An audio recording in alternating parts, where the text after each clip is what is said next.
Elon டைரக்ஷன்ல வந்திருக்கக்கூடிய star இப்போதாங்க நான் பார்த்துட்டு வந்தேன். படத்த பத்தின ஒரு பாயிண்ட் ஆஃப் வியூ தான் இந்த வீடியோ.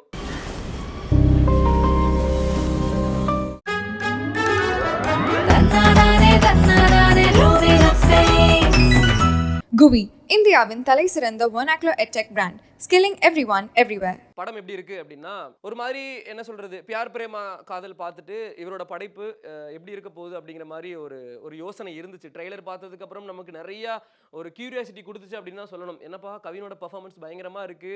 பல பல பரிமாணங்கள்ல வராரு. நிறைய ப்ராப்ளம் ஃபேஸ் பண்றாரு போல. படம் ஃபுல்லா ஒரு மாதிரி போராட்டம், ஒரு மிடில் கிளாஸ் பையன் வாழ்க்கையில் ஏதாவது பண்ணிடணும் அப்படிங்கிற, சினிமாவில் ஏதாவது சாதிச்சிடணும், மூஞ்சில் வேற அடிப்படுது, மொட்டைலாம் வேற, முடியெல்லாம் வேற எடுத்துட்டாங்க, சினிமாக்காரனுக்கு மூஞ்சியும் முடியும் தான் வந்து முக்கியம் அப்படிங்கிற எல்லா ஒரு கியூரியாசிட்டியுமே ட்ரெய்லர் வந்து நமக்கு கொடுத்துச்சு. படம் எப்போ எப்போ பார்க்க போகிறோம் அப்படிங்கிற ஒரு ஆர்வத்தையும் தூண்டுச்சு. அதே ஆர்வத்தோட தான் நானும் போய் படத்தில் போய் உட்காந்தேன். இந்த படம் வந்து கவினோட படமா எலனோட படமா அப்படின்னு கேட்டிங்க அப்படின்னா, எலன் அவங்க அப்பாவுக்காக டெடிகேட் பண்ணக்கூடிய ஒரு படம் அப்படிங்கிறத நிறைய இன்டர்வியூஸில் வந்து சொல்லியிருக்காரு. அதை வந்து ஒரு மாதிரி நிரூபிச்சிருக்காருங்க. அதான் இப்போ மற்ற ஃபீல்டில் வேலை பார்க்குறவங்களுக்கும் சினிமாவில் வேலை பார்க்குறவங்களுக்கும் இருக்கிற வித்தியாசம் என்ன அப்படின்னா, ஒரு மாதிரி பெயின்ங்க. சினிமா அப்படிங்கிறதே ஒரு வலி. அது கிடைச்சவங்களுக்கு சுகம், கிடைக்காதவங்களுக்கு அது ஒரு வலி, கனவு, எப்படா கிடைக்குங்கிற ஒரு ஏக்கத்தை வந்து சினிமா கொடுத்துக்கிட்டே இருக்கும். அது இந்த படம் வந்து நிறைய தாக்கத்தை கொடுத்துருக்கு அப்படின்னு தான் சொல்லணும். ஒரு மிடில் கிளாஸ் பையன், என்னடா நடிக்கிற நீ, எதுக்கு நீ நடிக்க வந்திருக்க அப்படிங்கிற லெவல் கேட்ட கேட்டு அவனை புண்படுத்தி, அசிங்கப்படுத்தி, அடிச்சு வெளியே அனுப்பி, அப்படிங்கிற மூஞ்சிலெல்லாம் காயம், அடிச்சு வெளியே அனுப்புனதுக்கு அப்புறமும் கூட அவன் இந்த சினிமாவே எனக்கு வேண்டாம், ஓகே எனக்கு பிடிச்ச மாதிரி, எனக்கு பிடிச்ச மாதிரிலாம் இல்லை, என் கூட இருக்கிறவங்களுக்கு பிடிச்ச மாதிரி நான் வாழ்கிறேன்னு மாறினதுக்கு அப்புறம் கூட அந்த சினிமா அவங்கள வந்து விடாது. அதாவது நீங்கள் சினிமா உண்மையாக லவ் பண்ணிட்டு இருந்தீங்க அப்படின்னா அந்த சினிமா அவங்களை விடாது அப்படிங்கிறதையும் வந்து ரொம்ப தெளிவாக, ரொம்ப ஸ்ட்ராங்காக வந்து இந்த படத்தில் வந்து எடுத்து வச்சிருக்கிறாரு. படத்தை பற்றி நிறைய நம்ம பேசலாம். படத்தோட ஒரு மிகப்பெரிய ப்ளஸ் என்ன அப்படின்னா, ஒரு 3 ட்விஸ்ட் வச்சிருக்கிறாங்க. ஒரு எதிர்பாராத ஒரு சீக்வன்ஸ் வச்சிருக்கிறாங்க. ஃபர்ஸ்ட் சீக்வன்ஸ் வரும்போதே வந்து நீங்கள் டோட்டலாக வந்து ஒரு மாதிரி எதிரே பார்க்கலையடா அப்படிங்கிற மாதிரி ஒரு ரியாக்ஷனுக்குள்ளே போயிடுவீங்க. செகண்ட் வரும்போது அப்படிதான் ஆடம் அப்படிங்கிற மாதிரி ஒரு ரியாக்ஷன் போயிடுவீங்க. கிளைமேக்ஸில் தான் தேர்டு வந்து உங்களுக்கு ரிவீல் ஆகும். அது அது ஒரு மாதிரி கொடுத்துருக்கிறார் எலன். அது என்ன சொல்கிறது, ஏன்னா ஃபர்ஸ்ட் ஹாஃப் வந்து உங்களுக்கு வந்து சூப்பராக ஒரு காம்பேக்டாக வந்துருச்சு. ஃபர்ஸ்ட் ஹாஃபோட இந்த இன்டர்வல் போர்ஷன்லாம் பார்க்கும்போது அவ்வளோதானா முடிஞ்சா, எல்லாமே முடிஞ்சா அப்படிங்கிற மாதிரி யோசிப்பீங்க.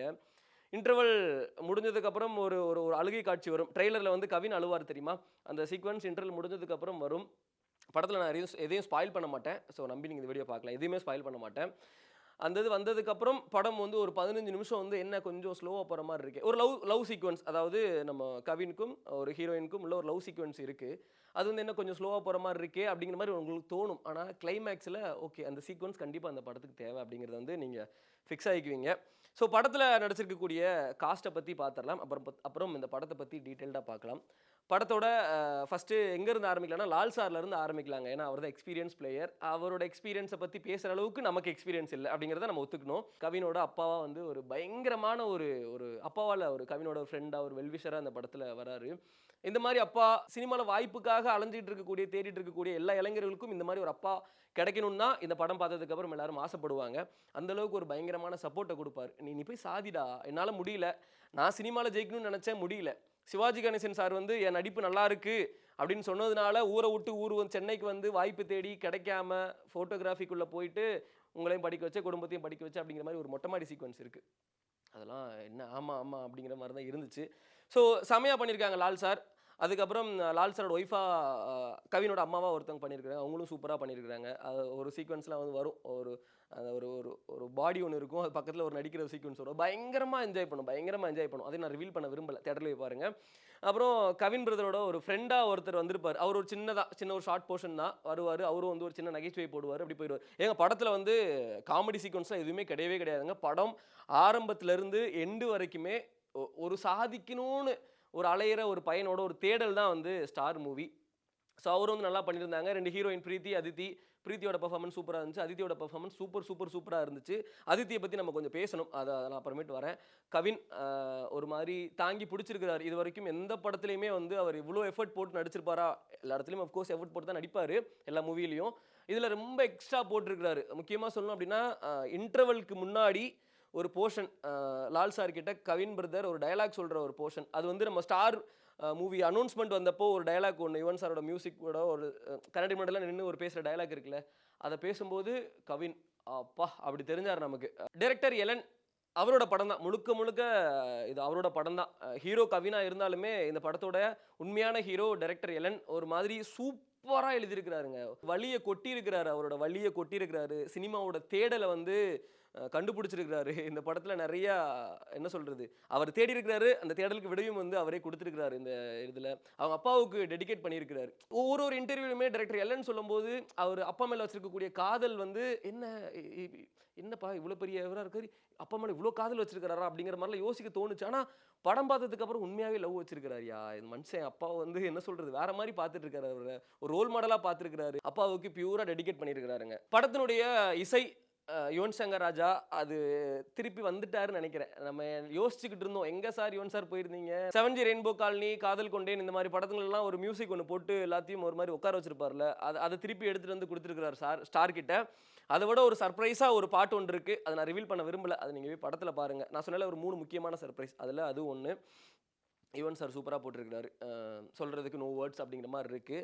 அப்படியே படத்துக்குள்ள திருப்பியும் என்ட்ரி ஆனோம் அப்படின்னா, அதுதான் சினிமாவ தேடுற ஒரு ஒரு இளைஞனோட ஒரு கதை.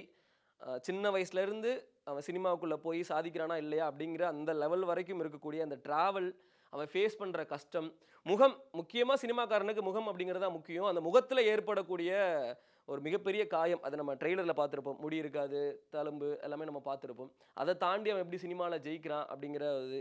அவனுக்கான வாய்ப்பு என்ன அப்படின்னா, எந்த எந்த மாரி சிச்சுவேஷன் அப்படின்னா, "என்னடா கண்ணு முன்னாடி கதவு இருக்கு. அத கூட என்னால இது பண்ண முடியலடா" அப்படிங்கிற மாரி ஒரு இதுங்க. இப்படி இருக்கும் ஒரு டோரு. இந்த டோர தொறந்து அவன் உள்ள போயிட்டானா, டோர தொறக்கிறதுக்கான கீயும் அவன் கையில தான் இருக்கு. கீழ ஆல்ரெடி டோர் ஓப்பன்ல தான் இருக்கு. டோர தொறந்து அவன் அந்த சைடு போயிட்டானா, சினிமால வேற லெவல்ல சாதிச்சுருவான். அவன் ஆசைப்பட்டது எல்லாமே நடந்துரும். அந்த டோர் பக்கம் கூட அவன போக விடாம அப்படியே திரும்பி போக வைக்கிற ஒரு சிச்சுவேஷன். அதான் சொல்றேன்ல, அந்த அந்த டோருக்கு முன்னாடி வரைக்கும் அவனோட பயணம் இருக்கும்ல. பைத்தியக்காரத்தனமான பயணம். அவன் கூட இருக்கிற காதலிய விட்டுருவான். அவனோட ஒய்ஃப விட்டுருவான். அவன் ஒய்ஃப் வந்து சாகுற ஸ்டேஜ்ல இருப்பாங்க. அவன் ஒய்ஃப என்ன சொல்றது? அது நான் பெருசா ரிவீல் பண்ண விரும்பல. அந்த மாரி ஒரு சிச்சுவேஷன். சினிமா தான் எல்லாமே. சினிமாக்காக எல்லாத்தையுமே விட்ட ஒருத்தன், சினிமா கதை ஓப்பன்ல இருக்கு. உள்ள போக முடியாம திரும்பி வர்ற அந்த சிச்சுவேஷன். அந்த லெவலுக்கு படத்த வந்து டீப் கோரா வந்து எடுத்திருக்கிறாரு. அது எனக்கு கனெக்ட் ஆச்சு. ஏன் அப்டின்னா, நானும் ஏதோ சினிமால சாதிக்கணும்னு ஆசைப்பட்டுட்டு, ஊர்ல இருந்து கிளம்பி இங்க வந்த ஒரு பையன் தான்ல. அதான் சினிமாவ தேடல் இருக்கக்கூடிய எல்லா பையனுக்குமே எல்லா பையனுக்கும், எல்லா பெண்களுக்கும் இந்த படம் வந்து அவ்ளோ கனெக்ட் ஆகும். உள்ளூர்ல இருந்து வெளியூருக்கு போயிட்டு ஒரு தேடலுக்காக போறான். அங்க காசு இல்ல. பிச்சை எடுக்கல. பிச்சை எடுக்கிறதுக்கு பதிலா சின்ன சின்ன வேலையெல்லாம் செய்றாரு. லிட்டரலி என்ன சொல்றதுன்னா, ஒரு மாரி கதர்ற மாரி ஆயிருச்சுங்க. எனக்கெல்லாம் ஒரு மாரி என்னடா இப்படி கூனி குறுகிலாம் உட்கார்ந்திருப்போம் தெரியுமா? அந்த மாரி ஒரு சீக்வென்ஸ் எல்லாமே வச்சிருக்காரு படத்துல. முகம் தெரியாத நெறைய பேர் வந்து ஹெல்ப் பண்றாங்க. அதன் மூலியமா கொஞ்சம் கொஞ்சமா வாராரு. அதுல ஒரு வாய்ப்பு கிடைக்குது. கூனி குறுகி வெளியூருக்கு போயிட்டு பண்ண எல்லா வேலையும் பண்ணதுக்கு அப்புறமும் ஒரு வாய்ப்பு கிடைக்குது. அந்த வாய்ப்பும் ஏதோ ஒரு ஒரு ஒரு ஒரு பயங்கரமான காரணத்தினால ஸ்டாப் ஆகுது. அந்த காரணம் கவின் பிரதரோட ரியல் லைஃப்ல நடந்த ஒரு காரணம். அது வந்து நீங்க படம் பார்த்ததுக்கு அப்புறம் உங்களுக்கு தெரியும். தட்டி போய்க்கிட்டே இருக்கு. அதுக்கப்புறம் சினிமாவே வேண்டாம் அப்படின்ட்டு இருக்கிற ஒரு பையன், திருப்பி ஒரு ஆப்பர்ச்சுனிட்டி வருது. அது தட்டி போற மாரி போகுது. அதுக்கப்புறம் சேர்ந்துச்சா இல்லையா அப்படிங்கிறது தான் கதை. கிளைமாக்ஸ் நான் ரிவீல் பண்ண மாட்டேன். நான் முக்கியமா இந்த படத்துல அதித்தி அந்த கேரக்டர் இருக்காங்கல்ல, ரொம்ப அழகா டிசைன் பண்ணியிருக்காரு. இந்த படத்துல இருக்கக்கூடிய 2 ஹீரோயின்ஸையுமே வந்து எலன் வந்து ரொம்ப அழகா வந்து டிசைன் பண்ணியிருக்காரு. ஏன்னா ஹீரோயின் வராங்க, போறாங்க அப்படிங்கிற மாரிலாம் இல்லாம, ஃபர்ஸ்ட் படத்துல பியார் பிரேமா காதலே வந்து ரைசாக்கு வந்து ஒரு பயங்கரமான ஒரு ஒரு ஸ்கிரிப்ட் இருக்கும். ஒரு பயங்கரமான ஒரு ப்ளே இருக்கும். அவங்கள சுத்தியே நடக்கிற ஒரு ப்ளே இருக்கும். அதே மாரி இந்த 2 ஹீரோயின்ஸ் ஃபர்ஸ்ட் வரக்கூடிய பிரீத்தியா இருக்கட்டும், செகண்ட் வரக்கூடிய அதித்தியா இருக்கட்டும். அதித்தி மாரி அதித்தி கேரக்டர்ல இருக்கக்கூடிய இந்த படத்துல அதித்தி கேரக்டர்ல இருக்கக்கூடிய ஒரு பொண்ணு உங்க வாழ்க்கையில வந்தா, உங்க உங்க வாழ்க்கையும் நல்லா இருக்கும். உங்களோட வாழ்க்கையும் நல்லா இருக்கும். நான் சொல்றது புரியும்னு நெனைக்கிறேன். உங்க வாழ்க்கை நீங்க நல்லா இருப்பீங்க. உங்களோட வாழ்க்கை 2 பேர் சேர்ந்து இருக்கிற வாழ்க்கையும் நல்லா இருக்கும். அப்படிங்கிற மாரி தான். நீ எதுவுமே இல்ல, ஃபுல்லா போயிருச்சு அப்படிங்கிற டைம்ல இவங்க கூட வருவாங்க. வந்து உங்கள வந்து நீ நீ உனக்கு புடிச்சத பண்ணு. உனக்கு என்ன பிடிக்கும். அதனால நான் உன் கூட இருக்கிறேன். அப்படிங்கிற மாரி ஒரு ஒரு லைஃப் பார்ட்னர். அது ஒரு மாரி கனெக்ட் குடுத்துச்சு. பயங்கரமா எனக்கு கனெக்ட் குடுத்துச்சு. ட்ரெய்லர்ல வந்து லால் சார் வந்து அந்த குட்டி பையன்கிட்ட சொல்லுவாரு தெரியுமா? "என்னப்பா பாரதியாருக்கு வந்து மீசை இருக்கும். மீசை இல்லாம ஒரு பையன் வந்து ஸ்டேஜ் பெர்ஃபார்மன்ஸ் வந்திருக்கான்." அப்படிங்கும்போது அந்த லால் சார் வந்து சொல்லுவாரு, "நீ நடிக்கிற நடிப்புல உன் முகத்துல மீசை இல்லங்கிறதே வந்து நீ மறக்க வச்சிரணும்." அப்படிங்கிற அந்த வசனம் கிளைமாக்ஸ்ல வந்து, "டேய் என்ன எலன் சார் என்ன பண்ணி வச்சிருக்கீங்க நீங்க?" அப்படிங்கிற மாரி யோசிக்க தோணுச்சுங்க. அது எல்லாத்துக்குமே ஒரு ஒரு சின்ன சின்ன கனெக்ஷன் குடுத்துருக்காரு. ஏன்னா, இந்த கவின் ட்ரெய்லர்லலாம் இந்த கவின் பிரதர் காமிப்பாங்க இல்லையா? இந்த மாரி ரஜினி சார் பக்கத்துல, அஜித் சார், விஜய் சார் பக்கத்துலலாம் ஃபோட்டோ எடுக்கிறது. அதுக்குமே வந்து ஒரு சீக்வென்ஸ் கிளைமாக்ஸ்ல வச்சிருக்காங்க. அதுவுமே வந்து ரொம்ப சூப்பரா இருந்தது. நீ ஏதாவது ஒண்ணு ஆசைப்பட்டுட்ட. நீ சின்ன வயசுல இருந்து இதுவா தான் ஆகணும்னு ஆசைப்பட்டுட்ட அப்படின்னா, என்ன லைஃப்பில் நடந்தாலும் பரவாயில்ல, உன் கூட இருக்கிறவங்க, உனக்கு பிடிச்சவங்க உங்களை விட்டுட்டு போனாலும் பரவாயில்ல, இல்லை நீ அவங்கள விட்டுட்டு போனாலும் பரவாயில்ல, அந்த ஆசையை மட்டும் எப்படியாவது உன்னோட சந்தோஷத்துக்காக நிறைவேற்றிரு. ஏன்னா அந்த ஆசையை நீ நிறைவேற்றிட்டா உன் கூட இருக்கிறவங்க எல்லாருமே வந்து ஆட்டோமேட்டிக்காக வந்து சந்தோஷப்பட்டுருவாங்க. உன்னோட ஆசைக்காகவும் உன் கூட இருக்கிறவங்களோட ஆசைக்காகவும் அந்த அந்த ஒரு ஆசையை மட்டும், அந்த ஒரு நம்பிக்கையை மட்டும் விட்டுறாத. உன்னால் முடியும். நீ ட்ரை பண்ணிக்கிட்டே இரு. ஒரு ஒரு கட்டத்தில் அதுவே வந்து உன்னை தேடி வரும். இந்த யூனிவர்ஸ் உனக்கு அதுவே வந்து கிரியேட் பண்ணி கொடுக்கும். நீ ஒரு மேலே ஒன்று காதில் வச்சிருக்கிற இந்த யூனிவர்ஸ் அதுவே வந்து உன்னை கிரியேட் பண்ணி கொடுக்கும். நீயே அதை விட்டு போனாலும் நீ வச்சிருக்கக்கூடிய உண்மையான காதலை பார்த்துட்டு இந்த யூனிவர்ஸ் அதையே வந்து உனக்கு திருப்பி ஒரு இடத்துல கொடுக்கும். அந்த வாய்ப்பு தட்டி போனால் கூட அடுத்த வாய்ப்பு கொடுக்கும். வாய்ப்பு கிடைக்கும் போது பயன்படுத்திக்கோங்க அப்படின்னு சொல்கிறாங்க. கண்டிப்பாக அதை வந்து நம்ம ஏற்றுக்கிட்டு தான் ஆகணும். வாய்ப்பு கிடைக்கும் போது நம்ம பயன்படுத்திக்கணும். அந்த வாய்ப்பு தட்டி போனாலும் பரவாயில்ல, 2வது வாய்ப்பு கிடைக்கும். 2வது வாய்ப்பு தட்டி போனாலும் பரவாயில்ல, 3வது வாய்ப்பு கிடைக்கும். 3வது வாய்ப்பு தட்டி போனாலும் பரவாயில்ல, 4வது வாய்ப்பு கிடைக்கும். வாய்ப்பு கிடச்சிக்கிட்டே இருக்கும். நீங்கள் தேடிக்கிட்டே இருக்கிற வரைக்கும் வாய்ப்பு கிடச்சிக்கிட்டே இருக்கும். அப்படிங்கிறத வந்து ரொம்ப ஸ்ட்ராங்காக வந்து ரொம்ப தெளிவாக சொல்லியிருக்கிறாங்க. இந்த படத்தோட தாக்கம் வந்து என்னை விட்டுட்டு போயிடக்கூடாது அப்படிங்கிறதுக்காக ரொம்ப அவசரமாக ஓடி வந்து நான் ரிவ்யூ கொடுத்துட்டு இருக்கேன். ஏன்னா அதான் சொல்கிறேன்ல, அது வந்து எல்லாருக்குமே இது கனெக்ட் ஆகும் அப்படின்லாம் தெரியாது. ஒரு ஒரு வாய்ப்பு கிடைக்காதான்னு சொல்லி ஓடிட்டு இருக்கிறாங்கல்ல, ஒரு பையன் வந்து ஓடிட்டு இருக்கிறான்ல, ஏதாவது ஒரு சின்ன கதை ஓப்பன் ஆயிராதா? ஏன்னா எதுவுமே இல்லாமல் வந்து வந்த பசங்க நிறைய பேர், எதுவுமே இல்லாமல் நிறைய பசங்க வந்திருக்கிறாங்கல்ல, ஏதாவது ஒரு சின்ன கதை ஓப்பன் ஆயிராதா? அந்த கதை ஓப்பன் ஆகி நம்ம வாழ்க்கை ஏதாவது ஒரு நல்லபடியாக போயிடாதா அப்படின்னு நிறைய இடத்துல கூனி குறுகி உட்காந்து அழுதுருப்போம். நிறைய மொட்டை மாடியில் அழுதுட்டு புலம்புறக்கூடிய நிறைய பேர் நம்ம இங்கே இருப்போம். அவங்க எல்லாத்துக்குமே இந்த படம் வந்து கண்டிப்பாக ஒரு ஹோப் கொடுக்குங்க. ஆமாம், கண்டிப்பாக. நாளைக்கு மதியானம் சாப்பாட்டுக்கு காசு இல்லை, நாளைக்கு காலையில் சாப்பாட்டுக்கு காசு இல்லை, வீட்டில் காசு கேட்குறாங்க, என்னால் காசு போட்டு விட முடியல, ஏன்னா என்கிட்ட காசு இல்லை, ஏதோ ஒன்று நோக்கி போயிட்டு இருக்கேன், அது என்னைக்காவது ஒரு நாள் எனக்கு கிடைக்கும், என் வாழ்க்கையை மாற்றும், என் கையில் காசு வரும், என்கிட்ட வீட்டில் தங்கச்சி ஆசையாக கேட்ட ஒரு நகையை வாங்கி கொடுக்க முடியும், அம்மாவுக்கு சேலை வாங்கி கொடுக்க முடியும், அப்பாவை ஏதாவது ஒரு பெருமைப்பட வைக்க முடியும், ஏரியாவில் என் பையன் வந்து சாதிச்சிட்டான் அப்படின்னு சொல்லி பெருமைப்பட வைக்க முடியும். அப்படிங்கிற எல்லா நம்பிக்கையுமே வந்து ஸ்டார் மூவி கொடுக்குது. அது 100% கொடுக்குது.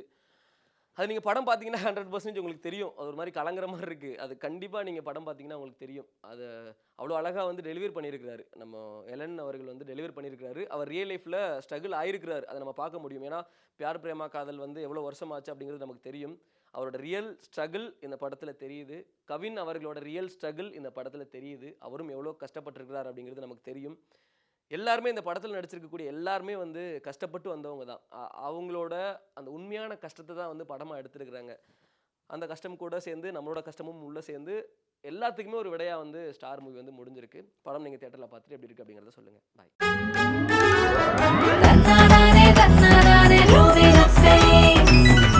GUVI, இந்தியாவின் தலைசிறந்த vernacular edtech brand, skilling everyone everywhere.